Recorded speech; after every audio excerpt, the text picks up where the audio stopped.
Hoje eu quero trazer uma mensagem da parte do Senhor. Deus pôs no meu coração. Hoje foi uma semana bem agitada para mim, meu trabalho, mas eu sei que Deus, o Espírito Santo, tem algo a fazer quando Ele quer fazer, no momento em que Ele quer fazer.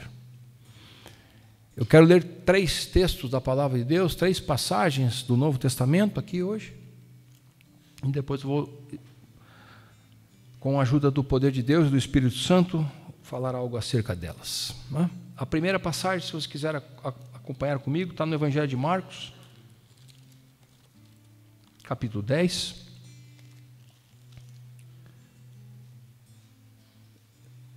versículo 46. São 3 passagens muito conhecidas, 3 momentos de Jesus. E o que veio no meu coração, quando eu orava ontem à noite, para que Deus ministrasse ao meu coração, é falar acerca de Jesus. Falar acerca do que Ele fez. Eu creio que isso é o mais importante para nós. Só que a palavra de Deus tem que provocar em nós alguma coisa, alguma reação.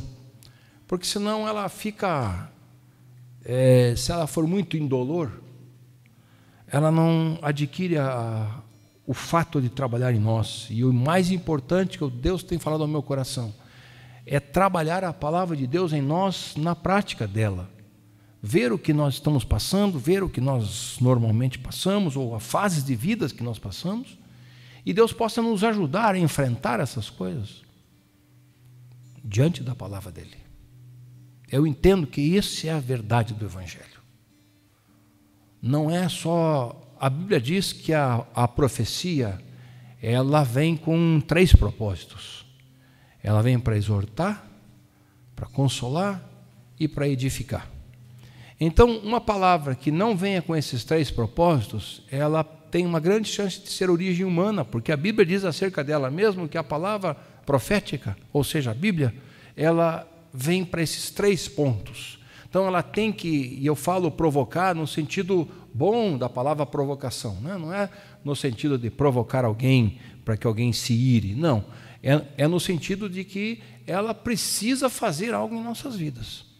Nós como cristãos, nós como aqueles que glorificam o Senhor, que exaltam a Ele e que bendizem o Senhor e que estamos aqui porque a palavra de Deus nos assegurou isso. Esse é o nosso principal fundamento, né? Como eu creio que ontem o principal fundamento foi a palavra. Nós tiveram uma mesa linda ali atrás, bênção de uma comunhão, mas o que vai permanecer é a palavra. É isso que permanece em nós. Então a gente tem que estar aqui pronto para ouvir aquilo que Deus tem a falar conosco, para que a palavra trabalhe em nós e para que a gente possa entender o propósito de Deus e que isso hoje nos provoque uma reação. Porque é necessário para que a gente haja, para que a gente fique firme, para que a gente entenda os projetos, os propósitos de Deus para nossas vidas. É necessário que a gente seja mexido, porque nós somos acomodados, por natureza nós somos acomodados, e a gente vive sempre de acordo com o que a gente imagina que está correto, mas muito pouco de acordo com o que Jesus fala conosco. Então é necessário que a gente venha à igreja, não apenas para participar, não apenas para estar, para marcar lá que veio, que não veio, lá no céu. Isso não existe nos céus. A gente tem que vir com o coração pronto, preparado para ouvir a voz de Deus conosco. Por isso eu sempre digo para vocês, tudo que eu falar aqui hoje está na Bíblia. Procure ver tudo. Procure refazer a mensagem de hoje no seu coração. Porque a gente precisa conferir as coisas, irmãos. Porque a Bíblia diz que nos últimos dias virão muitos que falarão muitas coisas.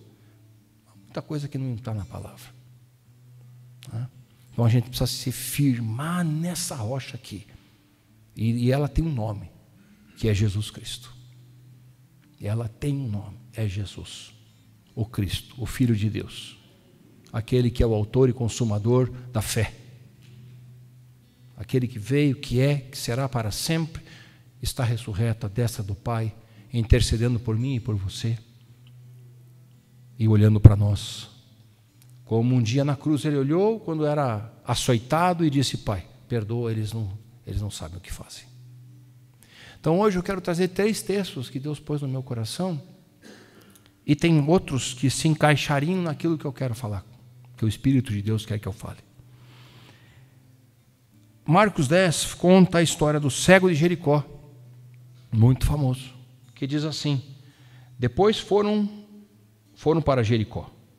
Saindo ele de Jericó com seus discípulos e uma grande multidão, Bartimeu, cego, filho de Timeu, estava assentado ao caminho, mendigando. E ouvindo que era Jesus de Nazaré, começou a clamar e a dizer: Jesus, filho de Davi, tem misericórdia de mim. Muitos o repreendiam para que se calasse, mas ele clamava cada vez mais: Filho de Davi, tem misericórdia de mim. Jesus, parando, disse que o chamassem. Chamaram o cego e disseram a ele: tenha bom ânimo, levante-te, que ele te chama. E ele, lançando de si a sua capa, levantou-se, foi ter com Jesus. E Jesus, falando, disse a ele: que queres que eu te faça? E o cego lhe disse: Mestre, eu quero enxergar. Esse é um texto bem lido, creio que todos nós já ouvimos falar em algum momento do cego de Jericó. Provavelmente ouvimos falar acerca do que esse homem fez, e a gente poderia construir uma mensagem só em cima desses versículos, porque tem uma mensagem profunda de Deus aí. Mas eu quero passar para um outro texto. Quero que você volte um pouquinho na tua Bíblia, Marcos capítulo 5, versículo 21.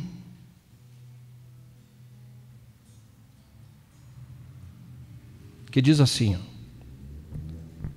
e passando Jesus outra vez num barco para o outro lado, ajuntou-se a ele uma grande multidão, e ele estava junto do mar. E eis que chegou um dos príncipes da sinagoga, por nome Jairo, vendo-o, prostrou-se aos seus pés e rogava-lhe muito, dizendo: minha filha está moribunda, rogo-te que venhas e lhe imponhas as mãos, para que sare e viva.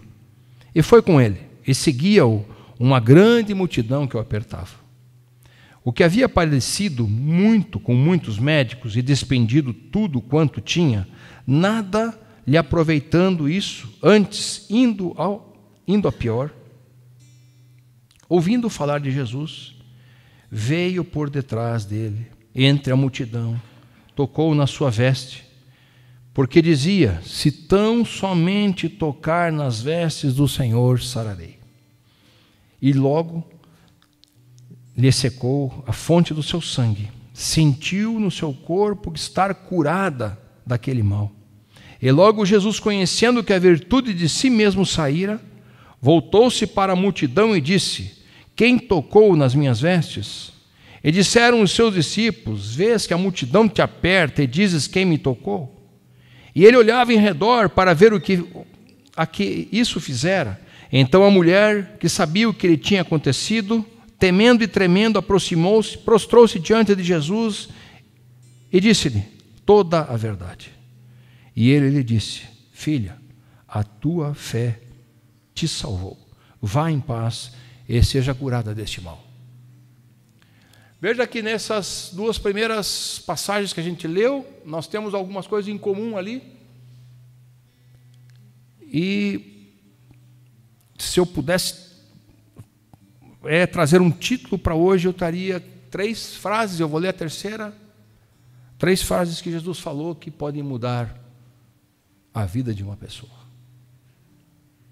Então, lembre, na primeira, o cego estava à beira do caminho e uma multidão seguia Jesus. Nessa, uma multidão também estava com ele, indo para a casa de Jairo. Olha comigo agora, Evangelho de Mateus, capítulo 9.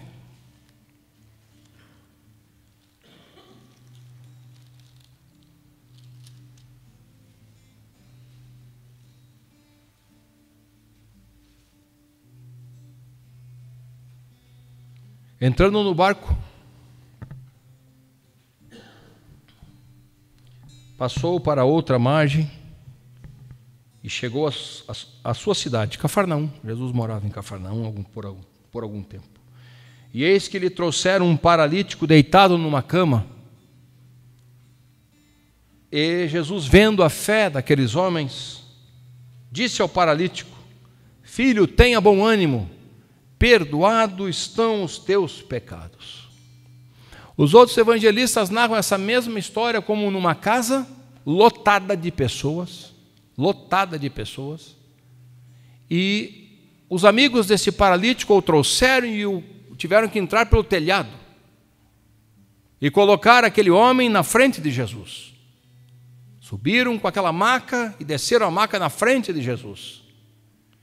E Jesus, olhando a fé que aqueles homens tiveram, disse ao paralítico, não aos homens, ao paralítico: perdoados estão os teus pecados. Levanta, toma a tua cama e vai. Então, em cada um dessas três passagens que a Bíblia nos relata, feitos miraculosos de Jesus. Primeiro curaram um cego, depois curaram uma mulher com fluxo de sangue, que já tinha gastado tudo em médicos, ou seja, não tinha mais solução para ela.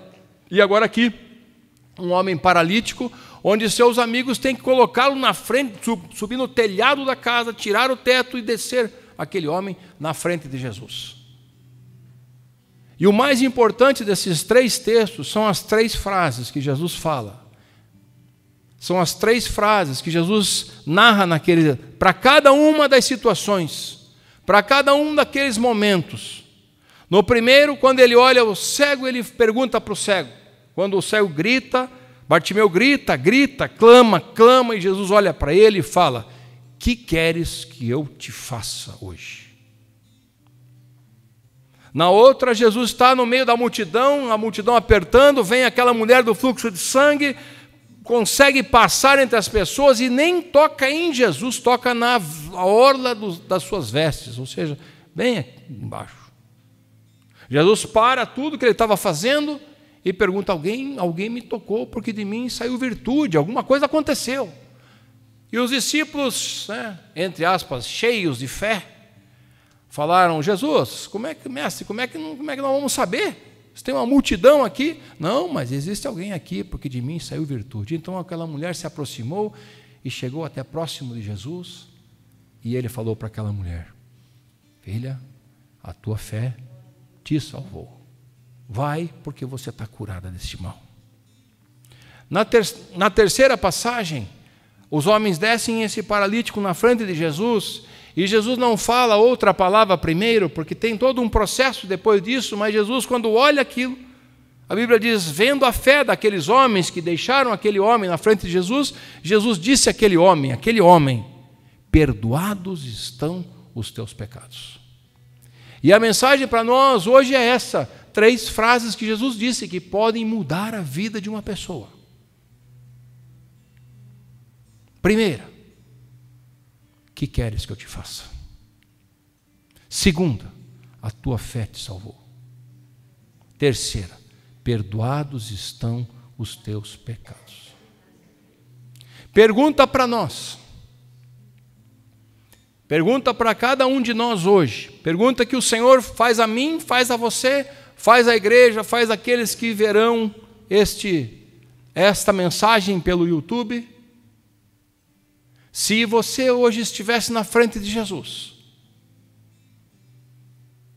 qual dessas frases você gostaria de ouvir?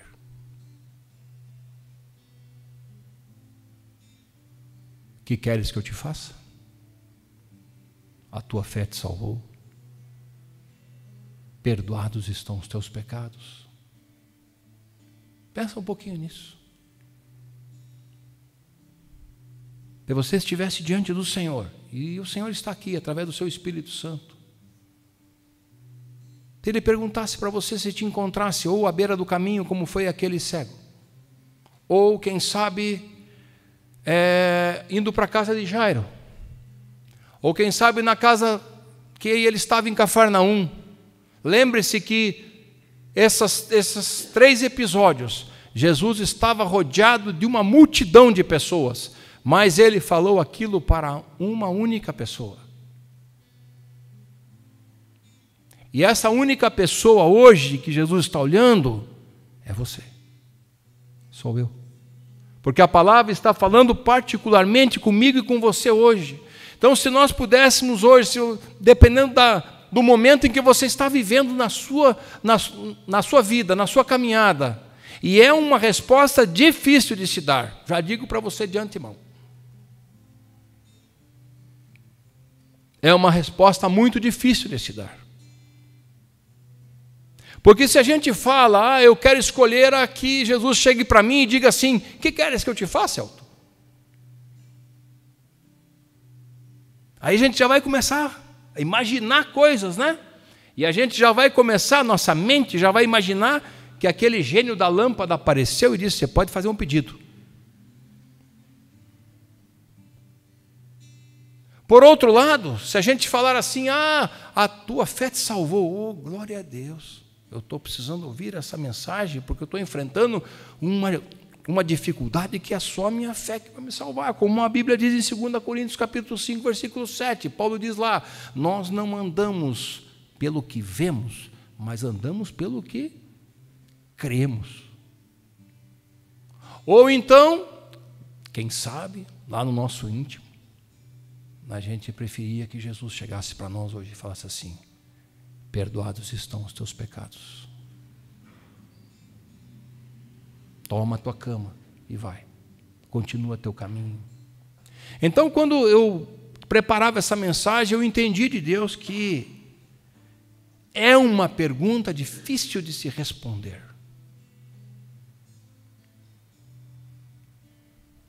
Eu gostaria de ter aquela opção de quem faz... E todos nós já fizemos prova na nossa vida. Alternativa D. Todas as acima.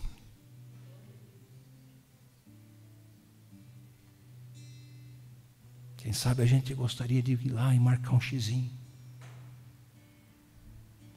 E hoje o Espírito de Deus quer falar comigo e com você acerca exatamente disso. Porque hoje existem pessoas aqui, eu creio nisso, verdadeiramente eu creio nisso. Tem pessoas hoje aqui que precisam receber a voz de Jesus dizendo, que queres que eu te faça? Que queres que eu te faça? E seguindo a palavra é dizer aquilo que Jesus quer ouvir. É o que o cego disse. Parecia, veja como a situação é tão semelhante, porque uma multidão de pessoas acompanhava Jesus, e o grito daquele cego parou Jesus. Veja, nas três situações, se você for ver, tem coisas bem, não digo similares, mas pontos que a gente vai identificar nessas três passagens. Então Jesus estava caminhando com uma multidão, indo para Jericó, e daí o cego grita, Jesus, filho de Davi, tenha misericórdia de mim, tenha misericórdia de mim. Jesus parou tudo. Alguém está me chamando. E quem sabe hoje a gente está clamando tanto. E Jesus parou. E olhou para mim e olhou para você. Ele deixou a multidão de lado. E olhou para mim e olhou para você e disse, que queres que eu te faça? E talvez naquele momento, veja, ele estava falando com um cego. Então, teoricamente, se a gente examinar a luz da nossa língua, do nosso português, era uma coisa mais ou menos óbvia, né? Se você chega para um cego e pergunta, o que queres que eu te faça? Que resposta você espera? Eu quero andar? Não, eu quero ver. E muitas vezes Jesus age nas nossas vidas desta forma. Para nós pode parecer lógico, para nós pode parecer uma resposta óbvia, mas para Ele não é. Para ele é o caminho para que a operação do milagre venha, que o poder de Deus venha sobre a vida daquela pessoa. E como aconteceu com o cego foi curado, enxergou e seguia Jesus, e glorificava a Deus, e exaltava o Senhor, e milagres e maravilhas aconteciam. Mas lembre-se que Jesus parou toda uma multidão e falou: eu preciso fazer algo na vida de alguém. Nós não sabemos o que estava à nossa volta no dia em que Jesus parou tudo e olhou para mim e para você e veio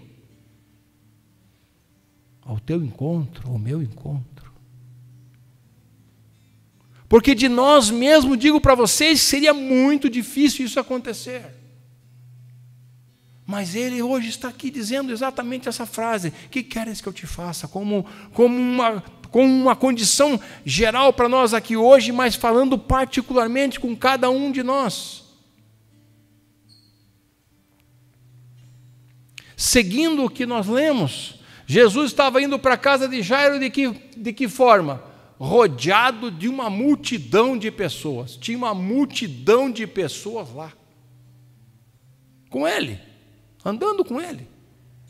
E já vieram dizendo para ele: olha, Jairo já veio correndo, olha, minha filha não está bem, vamos correr lá, vamos lá, porque eu preciso que o senhor vá lá e ore por ela. A filha de Jairo estava moribunda. Teoricamente, o que você faria? O que eu faria? Se fosse muito amigo de Jairo e atendesse o pedido dele, iria correndo lá.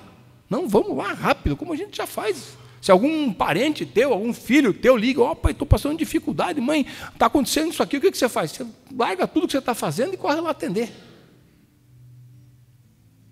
Mas Jesus foi caminhando, e a multidão em volta. E aí, numa multidão, Jesus sente que alguém toca nele com fé, porque virtude saiu dele. E daí o que acontece? Para tudo. Para tudo. Jairo deve ter ficado pensando, né? Se fosse Jairo, pai, você que é mãe, puxa vida, já provavelmente olharia no relógio. Vamos lá, Jesus, vamos lá no meu problema, vamos lá na minha filha, Jesus, vamos lá, vamos, rápido. Minha filha está morrendo, precisa de você. Mas Jesus para tudo e pergunta para os discípulos, teoricamente para os discípulos, uma pergunta sem nenhum nexo. Olha, alguém me tocou. O que eles falaram? Mais uma vez, entre aspas, com aquela enorme fé, né? Jesus, como é que você está perguntando isso, se nós estamos sendo exprimidos aqui por um monte de gente? Aí o que acontece? Jesus para, e a mulher é tocada porque ela já recebeu a cura, ela vai lá, se prostra diante do Senhor, no meio de tudo. Provavelmente aquela mulher, pela lei, não poderia estar ali, porque iriam matá-la, porque teoricamente ela era uma mulher imunda pelo fluxo de sangue. A lei dizia isso. Mas Jesus para tudo, multidão apertando. Espera aí, calma, tem uma pessoa que eu preciso alcançar. Tem uma pessoa que eu preciso alcançar. E a mulher se aproxima, se prostra e fala: fui eu, Jesus, que toquei na hora do teu vestido. Então o que ele diz para ela? Filha, a tua fé te salvou. Vai em paz, porque você está curada desse teu mal. No terceiro texto que a gente leu, o que dizia ali? Jesus estava na casa em Cafarnaum, lotada, porque se não estivesse lotada, por que os homens deveriam subir no telhado e descer aquele paralítico na frente de Jesus? Porque não tinha espaço para eles entrarem. Não tinha espaço, cheio de gente, esperando as curas, os milagres. Os fariseus estavam lá também, depois questionaram Jesus no texto. Mas o que aconteceu ali? Jesus novamente, na frente da multidão, parou tudo o que ele estava fazendo para alcançar uma pessoa. E ele olha para aquele homem que estava no chão, na cama, sem poder andar, e diz: os teus pecados estão perdoados. Toma a tua cama, toma teu leito e vai. Então, em tudo que nós estamos falando, e a pergunta que eu fiz para vocês é para que provoque em nós uma reação de olhar para Jesus no momento que nós estamos vivendo, diante das circunstâncias que nós vivemos hoje, e entender que tudo nos faz pensar e nos faz levar na nossa vida apenas para um caminho. Seja, se você pensou, Jesus fala comigo, que queres que eu te faça hoje? Se você pensou, Jesus falando para você, vai, a tua fé te salvou. Ou então, se você olhou para Jesus e disse: Jesus, fala para mim, os teus pecados estão perdoados, levanta e anda. Se você pensou qualquer dessas possibilidades para a sua vida hoje, todas essas possibilidades, elas só têm um caminho. Só um caminho, que é Jesus Cristo. Só esse caminho que vai nos levar à salvação. Só esse caminho que vai nos levar aonde o Senhor está, com a glória do Senhor, receber cura, receber a bênção de Deus, receber aquilo que Deus tem para nós e termos os nossos pecados perdoados.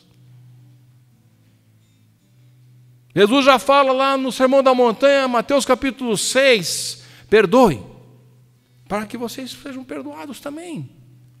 Então, em tudo isso, a palavra de Deus ela tem um alicerce tão grande, que nos encaminha tão forte para aquilo que Deus quer para nós, para aquilo que Jesus quer mexer conosco, nos tirar da inércia, nos tirar da convivência apenas. Nós não podemos criar na nossa vida cristã apenas a necessidade de conviver com outras pessoas. Nós temos que entender que a convivência faz parte de uma comunidade, porém, o centro de todas as coisas é Cristo. O poder é Cristo, a glória é dele, é para ele e será todo sempre. Cada vez que nós tentarmos mudar o curso da nossa história, a nossa chance de que isso dê errado é muito grande. É muito grande. Quero dizer uma coisa para vocês aqui, é sempre muito bom vê-los, porque esse é o corpo do Senhor, é a igreja do Senhor. Mas a realidade de nós estarmos aqui é só uma. É só uma, é que Cristo esteja no meio de nós, operando, abençoando, nos trazendo, como eu sempre digo, graça, vida e paz sobre a nossa vida. Se essas perguntas vierem sobre a tua vida hoje, tome posse delas. Se o Espírito de Deus confirmou no seu coração que Jesus está dizendo para você: o que queres que eu te faça? Fale para Ele: eu quero, Senhor, eu preciso disso, Senhor. Se você está aqui firme na fé, você já conquistou a bênção que o Senhor fale para você, a tua fé te salvou. Se há algo na sua vida que você tem que depositar diante do Senhor, ou que eu tenho que colocar diante do Senhor, que o Senhor Jesus olhe para mim hoje, como a pastora Shirley deu no começo, lembrando-se da minha estrutura, sabendo que eu sou pó, sabendo que você é pó, e diga para mim hoje, para você: perdoados estão os teus pecados, toma a tua cama, levanta, continua a tua vida, continua o teu caminho. Então, tudo que a gente vai fazer aqui, tudo que a gente faz dentro desse lugar, não é para a glória nossa, não é para estarmos numa reunião de amigos apenas. Eu estou porque eu sou amigo, eu vou lá porque... Não é isso. Isso não é de Deus, isso não é igreja, isso não é onde Jesus está. Jesus está no meio da comunhão dos seus filhos, dos seus irmãos santos, da igreja do Senhor, mas a igreja do Senhor tem um fundamento só, que é Jesus, que é Ele. Então, em todas as coisas que falamos hoje, todas essas frases que Jesus responde aos seus amigos, ou aos aqueles que estavam com Ele, é Ele que está presente. É Ele que precisa ser exaltado, glorificado na minha e na sua vida. Não há outro, não haverá outro. A resposta está nele. Por mais óbvia que ela possa parecer, por mais óbvia que nós venhamos a entender, puxa vida, por que Deus está perguntando isso por que Jesus está perguntando o que queres que eu te faça? Ele já sabe o que eu preciso, Ele já sabe o que eu quero. Mas Jesus quer que você se conecte com Ele, tenha intimidade com Ele para dizer: Jesus, pode parecer óbvio isso, mas Senhor, olha para mim, eu preciso disso.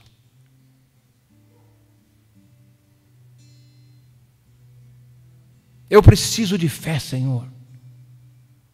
Eu preciso colocar os meus pecados diante de Ti, Senhor. Me arrepender deles, e preciso que o Senhor diga para mim, Senhor, hoje: perdoados estão os teus pecados, porque só Ele perdoa pecados, só Ele cura, só Ele faz milagre. Às vezes pode acontecer algo que a medicina faz, que a medicina age aqui e ali, a ciência está muito avançada hoje, e isso tem acontecido, mas o verdadeiro milagre, quando tudo se tira, como aquela mulher gastou tudo que ela tinha em médicos, está escrito ali, não deveria ser pouca coisa o que ela gastou, mas chegou um momento que ela ouviu dizer que Jesus passava, e ela disse: se eu for lá, e eu apenas tocar na orla do vestido dele, eu vou ser curada. E ela faz exatamente aquilo.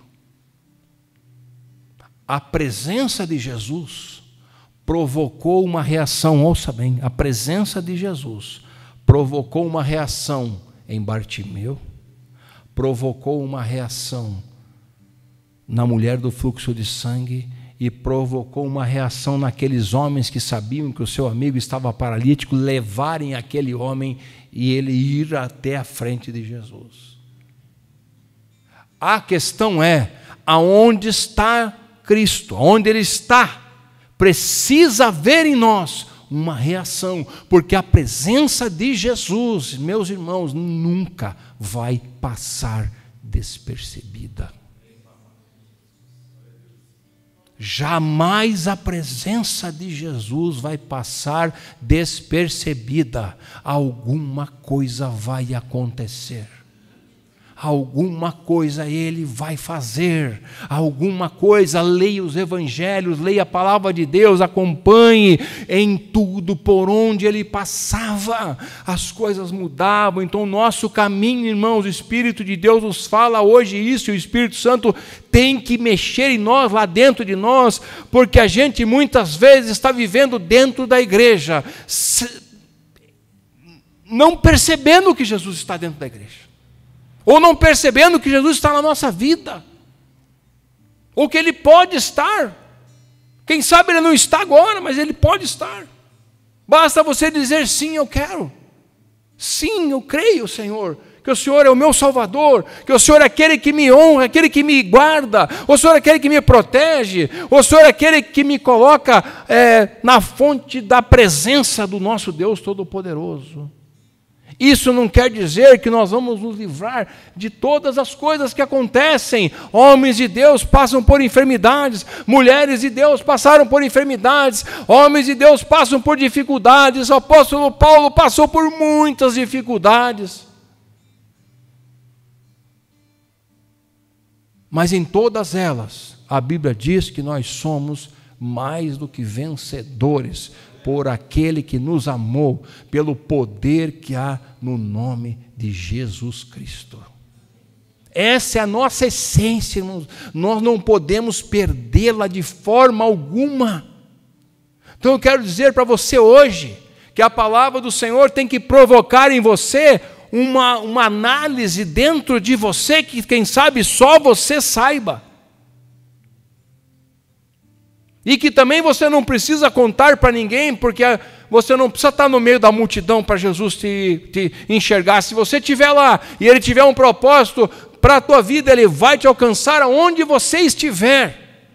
Mas a questão é, nós nos reunimos por um único motivo: glorificar a Ele, exaltar a Ele e dizer: Senhor, eis-me aqui, Senhor, eis-me aqui, Jesus, venha sobre a minha vida, toque na minha vida, Senhor, sara-me, cura-me, Senhor, cura a minha enfermidade, cura a minha mente, cura a minha alma, cura, Senhor, o que eu preciso ser curado, cura em mim o que precisa ser restaurado, perdoa em mim os meus pecados. Essa é a realidade que a gente precisa viver, meus irmãos. Essa é a fonte da nossa pregação. Se ela sair disso, ela não provém da palavra. Se qualquer um de nós quiser um mínimo de glória para nós, Deus já não está mais ali. Se nesse momento eu pensar num pinguinho de glória para mim, o Espírito de Deus já não vai mais me usar, porque a glória é toda para Ele, toda para Ele. Então hoje, Deus quer trabalhar nas nossas vidas dessa forma, provocar em nós, provocar mesmo. É isso que eu tenho pedido a Deus: Senhor, eu não quero, Senhor, ver em minha vida algo inerte, algo sem sal, algo na penumbra, não é nem na luz e nem nas trevas, sabe? A gente às vezes vive na penumbra, não pode. O Senhor é a nossa luz, Ele é luz, Ele é luz, e Ele diz para nós: vós sois a luz do mundo. Eu não quero ser aquele sal que não salga nada, sabe? Tem algumas marcas de sal, não sei porquê, que você põe sal, mas não salga nada. Então isso é a nossa vida. Jesus fez essas relações para que a gente não tivesse e não precisasse ter um entendimento teológico de alto nível para entender o que Ele estava falando. Percebam isso na palavra. Jesus é simples. Ele usa coisas do nosso dia a dia. Ele usa fatos que estão relacionados com o nosso dia a dia. Então hoje é uma noite para que a gente se coloque diante do Senhor. Coloque a nossa vida diante do Senhor. Fala: Deus, fala comigo nesta hora, Senhor. Tu me conheces. Davi, no Salmo 139, declara isso de uma forma maravilhosa. Senhor, nem ainda uma palavra saiu da minha boca, e o Senhor já sabe. Para onde irei longe do teu Espírito? Para onde fugir? Se eu for aos céus, tu estás. Se eu for para baixo da terra, tu estás. Se eu estiver caminhando aqui ou ali, tu estás. Jesus, tu és a minha fonte.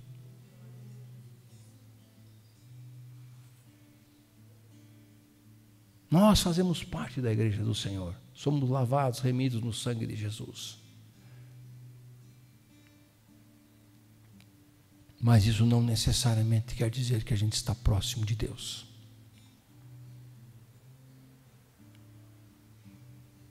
Só chegamos a Ele através de um nome. Eu sou, disse Jesus, eu sou o caminho, a verdade e a vida. Ninguém vai ao Pai se não for por mim, Ele disse. Então, nesses 3 episódios que a gente viu aqui, nos 3 episódios, muitas pessoas, muitos, mas Jesus olhou para um. Ele olhou para aquele cego, para aquela mulher e para aquele paralítico. E Jesus hoje está olhando para mim e para você nesta noite, e buscando no teu coração, dentro de você. E a resposta você vai ter, para a glória do nome do Senhor.